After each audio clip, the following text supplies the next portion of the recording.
On February 20th, 1974, after 3 decades of waiting for relief, Hiroo Onoda crept toward a stranger in the jungle of Lubang Island, still bound by his general's command. "Under no circumstances are you to give up your life voluntarily." The young man told him the war was over, but Onoda would only believe it if his former commander personally ordered him to stand down. He stepped back into the shadows, uncertain if that order would ever come. 3 decades earlier, on December 30th, 1944,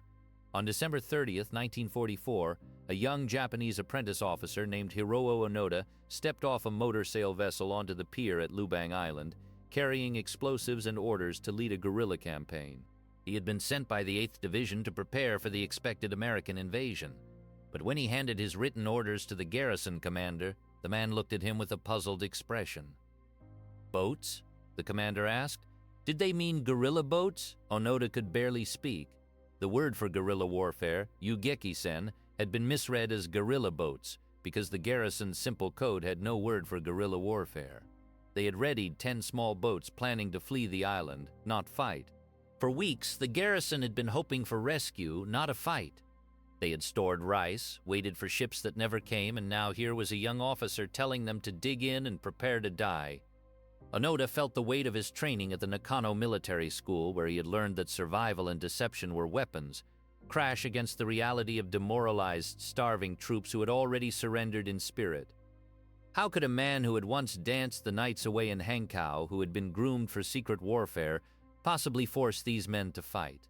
In the spring of 1941, at age 19, Onoda was working for a Japanese trading company in occupied Hankow, China, far from the discipline of an army barracks.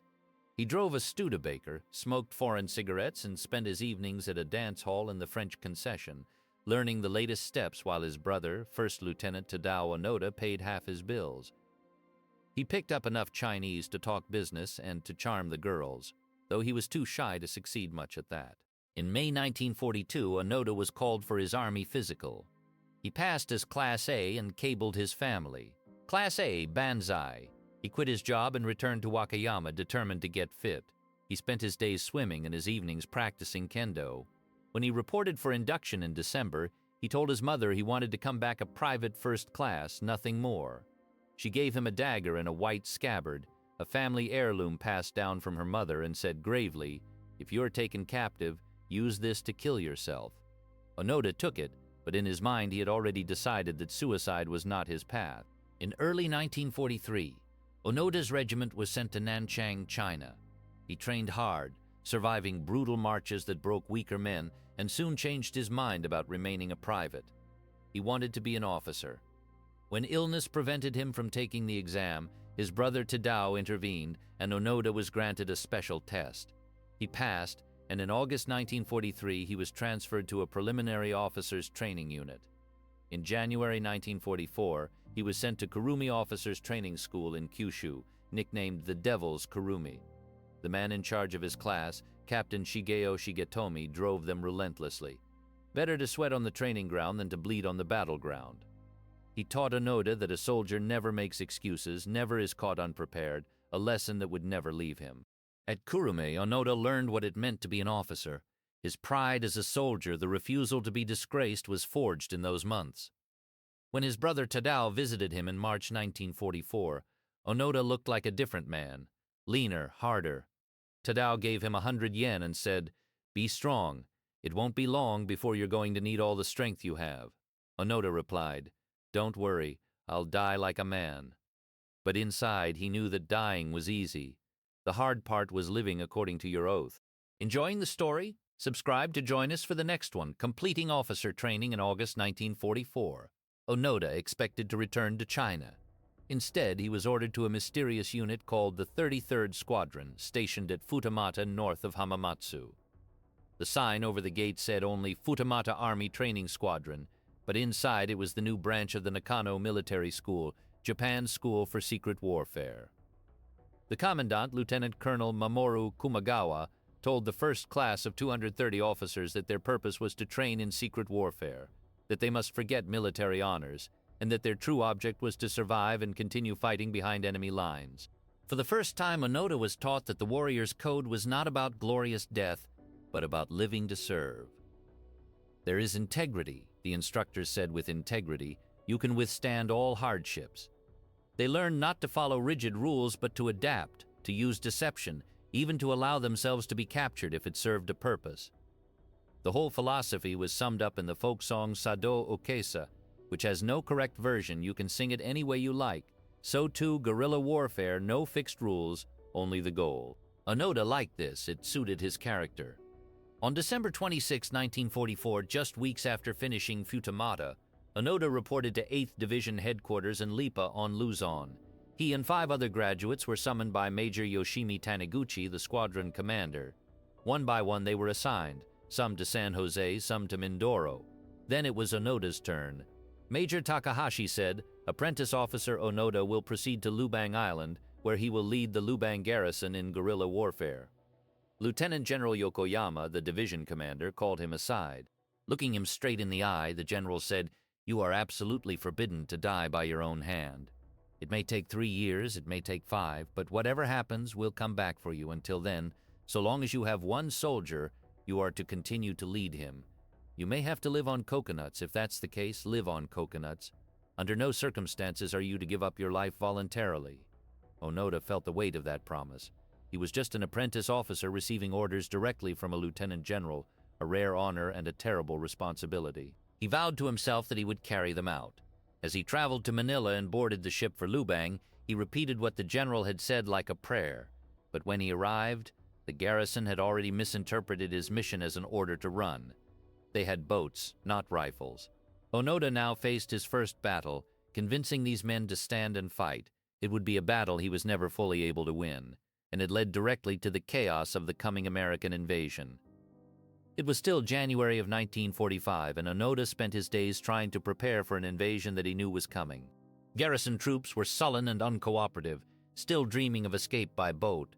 Onoda had no authority to command them, only to direct with permission from their own officers. He pushed forward with his own plans, hiding explosives, wiring the pier for demolition, and concocting decoy airplanes from scrap metal to waste enemy ammunition. On February 28th, American forces finally landed at Tomibo on the west coast of Lubang.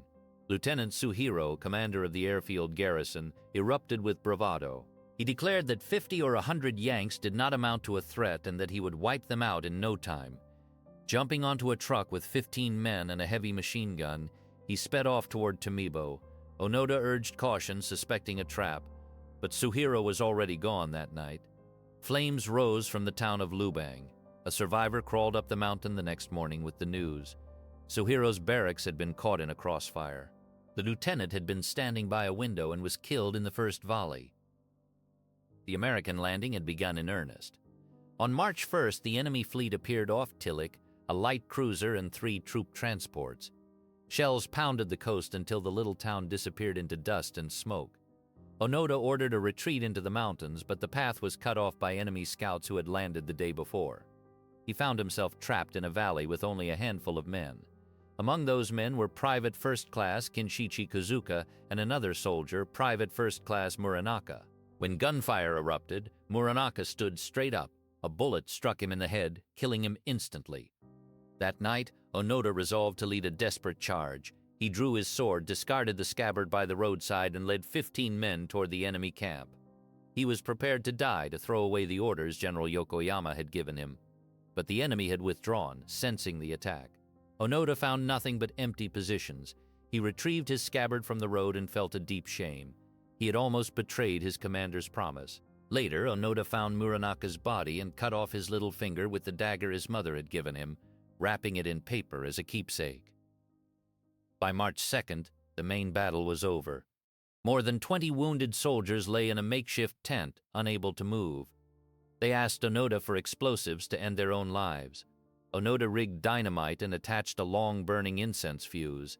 He asked them to wait until the enemy was in sight before detonating it. They agreed. Onoda left the tent with a heavy heart. Later, when he returned to the area, there was nothing left but a gaping hole in the ground. The wounded had set off the dynamite, taking themselves and their suffering out of the war. Onoda stood and stared at the crater. No tears came.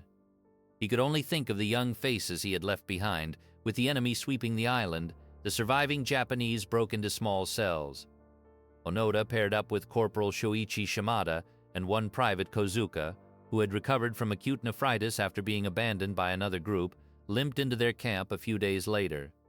The three of them, an officer, a corporal, and a private first class, became the core of what remained of Japanese resistance on Lubang.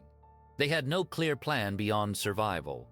The rice supply was dwindling and the enemy patrolled daily. Onoda knew that he could not mount a proper guerrilla campaign with only 2 men and no authority over the scattered survivors.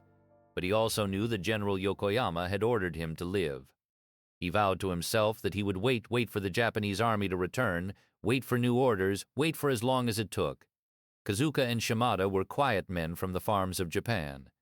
Shimada had a cheerful disposition and a knack for making tools. Kozuka was reticent, but his eyes held a steady resolve. Onoda did not tell them about General Yokoyama's secret promise. He simply said, "We will fight to the end." They nodded. It was enough, and so began the long, silent years. Onoda carried the Model 99 rifle he had found on the battlefield, polishing it each day with palm oil to keep the rust at bay. He carried the scabbard he had retrieved, a reminder of his failure and his recommitment. The jungle closed around them. The war in the outside world might have ended, but on Lubang, it was just beginning. In mid-October 1945, Onoda's group found a leaflet for the first time. A group of Japanese soldiers had killed a cow and encountered islanders, who fled, leaving behind a piece of paper, printed in Japanese. It stated that the war had ended on August 15th. Onoda and the others did not believe it, because just days earlier they had been fired upon by an enemy patrol. They dismissed the leaflet as enemy propaganda. Months passed. Around the end of 1945, a Boeing B-17 flew low over the ridge and dropped a cascade of heavy leaflets. The printing showed an order from General Tomobumi Yamashita himself, commanding all Japanese forces to lay down their arms. But Onoda read the words carefully. The phrasing felt wrong. Direct imperial order was a term he had never heard. Hygienic succor and hauled to Japan sounded like translations, not official Japanese. He brought the leaflet to his 3 comrades. Kozuka pointed out that the order seemed to be addressed from General Yamashita to himself, a printer's error perhaps, but to men trained at Futamata to spot enemy deception, it was a glaring flaw. One of the men who had studied law before the war said he had never encountered a direct imperial order. They concluded the leaflet was an American trick, a hoax. Onoda nodded. The war was still on then. In early 1946, after more leaflets had failed to sway them, the 4 survivors gathered in a hidden hollow deep in the jungle. Onoda faced Corporal Shimada, Private First Class Kozuka, and Private First Class Yuichi Akatsu, who had recently joined them. They were all starving, their uniforms rotting, their ammunition dwindling. Onoda asked each man directly whether he would stay and fight. One by one they nodded. They made a public vow to each other, spoken in low voices under the dripping canopy, that they would continue the war until the Japanese army returned. By September of 1949, Akatsu had vanished. It was the 4th time he had walked away from camp, and this time Shimada could not find him. Onoda had expected it. The man was too weak for this life. He had always lagged behind, complained about the food, and stared too long at the photographs dropped by search planes. This time, Onoda and Kozuka argued against looking for him. They knew what would happen next. Akatsu would surrender, and the enemy would learn everything about their positions, their habits, their hiding places. In February 1952, a light aircraft circled over the island, and leaflets fluttered down with photographs. Onoda picked up a picture of his own family, his parents, his sister, his younger brother. The composition seemed wrong. A neighbor stood in the frame, and the caption read, "Onoda-san's family," not the proper Onoda family. Kozuka's photograph showed his relatives standing in front of a house that did not belong to them. These details convinced Onoda that the photographs were fabrications planted by American intelligence to tempt them into surrender. He told Kozuka that the Japanese Secret Service must have deliberately included the errors to warn them. Kozuka agreed. The war was still on. On May 7, 1954, Shimada died at a place called Gontin.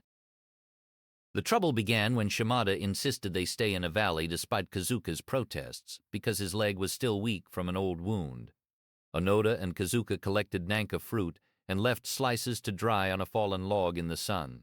Later, Shimada moved the slices down into the shade without telling them. A native spotted the fruit. Onoda fired 2 quick shots. The natives screamed and dove behind a rock, but Shimada, the fastest shot among them, a man who could fire 5 rounds in the time Onoda fired 2, remained standing. A single shot cracked from across the valley. Shimada fell forward, hit between the eyebrows. He was dead before he hit the ground.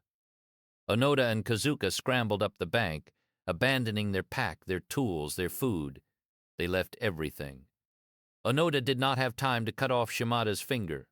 Later, in a hollow, Kazuka said quietly that they had to accept it, that they had to go on. Onoda said nothing. He looked back toward the valley. Then he nodded.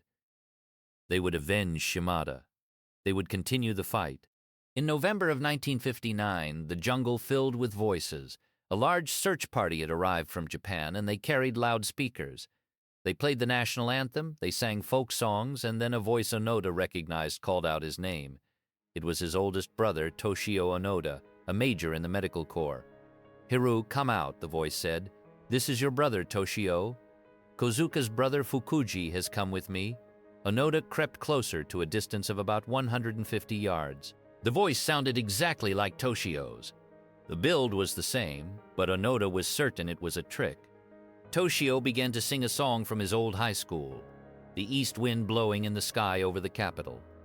Onoda listened closely. At first, the voice was perfect. Then it wavered, cracked, and went off key. Onoda felt a cold satisfaction. The impersonator had failed. He slipped back into the jungle, leaving his brother standing on the ridge in the rain. Later, he learned the truth. It had really been Toshio, and the voice had broken because Toshio had choked up, knowing it was his last day on Lubang. But at the time, Onoda knew only one thing. He had a vow to keep. The war was not over. After the 1959 search party departed, the jungle returned to its quiet rhythm for Onoda and Kozuka. They moved through their circuit of hidden camps, living on bananas, smoked beef, and the occasional stolen cow. In late 1965, while raiding a hut near the coast, they found something unexpected. A Toshiba 8-transistor radio sat on a shelf, still in working order with fresh batteries inside. That night, under the canopy, they turned it on and heard a voice from Peking. The announcer called himself Kinkazu Saionji and wished his listeners a Happy New Year in fluent Japanese. Onoda and Kazuka were deeply skeptical of the news broadcasts, believing them to be enemy propaganda. They limited their listening to conserve the batteries, but occasionally tuned in to music and horse races, uncertain of what to believe. Each October, when the dry season began, the two men carried out their annual beacon fire raids. They would slip down from the mountains at dusk, fire a few shots to scatter the farmers, and then set the harvested rice piles ablaze. The flames rose high into the night, visible across the valley. Onoda considered these fires a signal to the Japanese forces he still believed would return. The raids served a second purpose. They denied food to the enemy and reminded the islanders that the mountains were still contested ground. Onoda and Kazuka moved fast, grabbing whatever supplies the farmers left behind, and then vanished back into the forest before the police could arrive. Each successful raid confirmed their sense of control over the island. On the last day of 1971, the two men walked to the Agawayan River to wash their clothes for the new year. They scrubbed their patched uniforms in the clear, rapid water, a ritual they had kept up since they first came to the mountains. As they finished, Kazuka realized his trousers had been swept away by the current. For 2 hours, they searched downstream, afraid the pants would be found by islanders and expose their location. Onoda finally spotted the trousers caught in the branches of a fallen tree. He held them up and Kazuka waved his rifle in relief. That evening, they sat together under the trees, sharing a rare moment of quiet trust before another year of waiting began. On October 19, 1972, Onoda and Kazuka descended from their mountain hiding place to carry out their annual beacon fire raid. The dry season rice had been harvested, and the piles stood ready for burning under a doka tree near the ridge. They put down their packs, laid their rifles on top, and began preparing the fire. Kazuka walked a few steps to fetch a piece of straw matting for kindling. Onoda reached for a cooking pot hanging from a branch. Then the ambush came. Gunfire cracked from both sides, close and sudden. Onoda dove for his rifle and rose to one knee, firing toward the muzzle flashes. Kazuka hit the ground beside him and reached for his own gun, but his hand drew back. "It's my shoulder," he cried. Onoda shifted his aim and fired again, buying them seconds. But when he turned to flee, Kazuka was still standing, arms folded against his chest. "It's my chest," Kazuka sobbed. Blood and foam poured from his mouth, and he fell forward, dead before he hit the ground. Onoda grabbed both rifles and ran down into the valley, enemy fire chasing him through the trees. He hid Kazuka's rifle in a rock crevice, coating it with coconut oil and covering the butt with sheet metal to protect it from rats. Then he moved deeper into the jungle alone for the first time in 18 years. He had lost his last comrade, the silent farm soldier who had shared every meal, every patrol, every New Year's celebration. The weight of that silence pressed down on him as he disappeared into the forest. For months, Onoda moved alone through the mountains, avoiding the search parties that returned to the island. In late February of 1973, he heard a familiar voice crackling through a loudspeaker from a ridge below. It was his brother Tadao calling him by his childhood nickname, pleading with him to come out. Onoda sat down in the shadows and listened. He recognized the voice from the Kurume officers' training school, the same voice that had once told him to be strong, to be prepared to die like a man. He did not believe it. Tadao had moved to Brazil, according to the leaflets, and the search party was accompanied by armed Philippine soldiers. To Onoda, this proved the whole operation was a trick. If the war was truly over, his commander would send a direct order. Until then, his duty remained unchanged. He rose quietly and moved deeper into the jungle, leaving his brother's voice to fade behind the trees. On February 20th, 1974, Onoda crept down to Wakayama Point to gather food from a nanka grove. He spotted a white mosquito net near the river and a young man building a fire. Onoda released the safety on his rifle and stepped forward, ready to attack. The man stood up, trembling, and saluted. "I'm Japanese," he stammered. "I'm Japanese." That man was Norio Suzuki, a 24-year-old university dropout who had tramped through 50 countries searching for adventure and for Onoda. Suzuki spoke freely about the war being over, about Japan's defeat, about the emperor. Onoda listened but rejected every word. "For me, the war hasn't ended," he said flatly, when Suzuki asked what would persuade him to come out. Onoda gave a single answer, a direct order from his former commander, Major Yoshimi Taniguchi. Suzuki agreed to find him. Before dawn, Onoda allowed Suzuki to take photographs as proof of their meeting. Then he shouldered his pack and walked back into the mountains, uncertain whether he would ever see the young man again. On March 9, 1974, Onoda approached Wakayama Point for the second time in 3 weeks. He had found a message from Suzuki in the agreed drop box, along with copies of army orders and a note saying Major Taniguchi was waiting. Onoda spent the day watching the tent from a hillside, checking for signs of a trap. At twilight, he gripped his rifle, thrust out his chest, and walked forward into the open.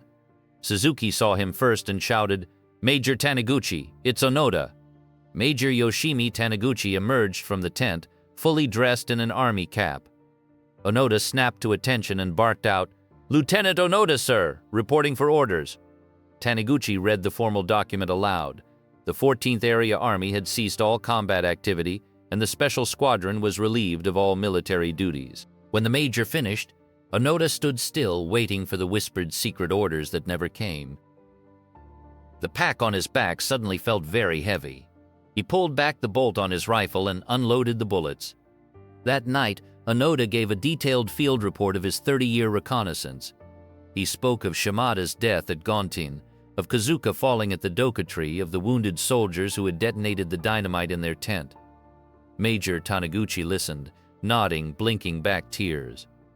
Onoda did not sleep. When dawn broke, he walked stiffly out of the tent and stood under the morning sky, an officer without a war.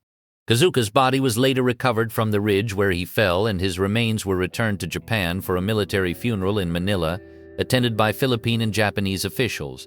Lieutenant Suhiro, the airfield commander who had been killed in the first American volley, was among the first Japanese soldiers on Lubang to fall in the invasion. Shimada's grave remained on Lubang, marked only by a stone near the valley where he had stood one moment too long. Akatsu survived the war and returned to Japan, living out his days in peace. Onoda never saw the island again. He flew to Manila, met with President Ferdinand Marcos, and then boarded a plane for Tokyo. The Philippines released him without charges. a prisoner of war who had not known the war was over.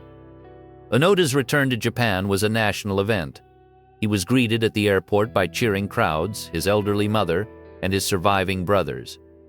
The government offered him a hero's welcome, but Onoda quietly declined most honors. He settled on a ranch in Brazil, far from the cities and the cameras, living a simple life of hard physical work. The dagger his mother had given him, the rifle he had carried for 30 years, both were preserved as artifacts of a war that had ended long before he laid them down. Onoda never learned what became of General Yokoyama, the man who had given him his orders and his promise. What kept Onoda fighting for 3 decades was not stubbornness or ignorance, but a promise. A general had told him to survive until relieved, and no one had ever officially relieved him. In his mind, the war was still being waged, and he was still a soldier under orders. When Major Taniguchi finally read the document that released him, Onoda understood at last what his countrymen had known all along. He had been fighting alone, not for Japan, but for his own integrity. If you have any family stories, old photographs, or memories from the Pacific War or the post-war holdouts, accounts passed down from parents or grandparents who lived through that era, please share them in the comments below. We read every one. And if you'd like to see more documentaries that bring forgotten chapters of history back to light, please subscribe to the channel and give this video a like. Thank you for listening and for keeping these stories alive.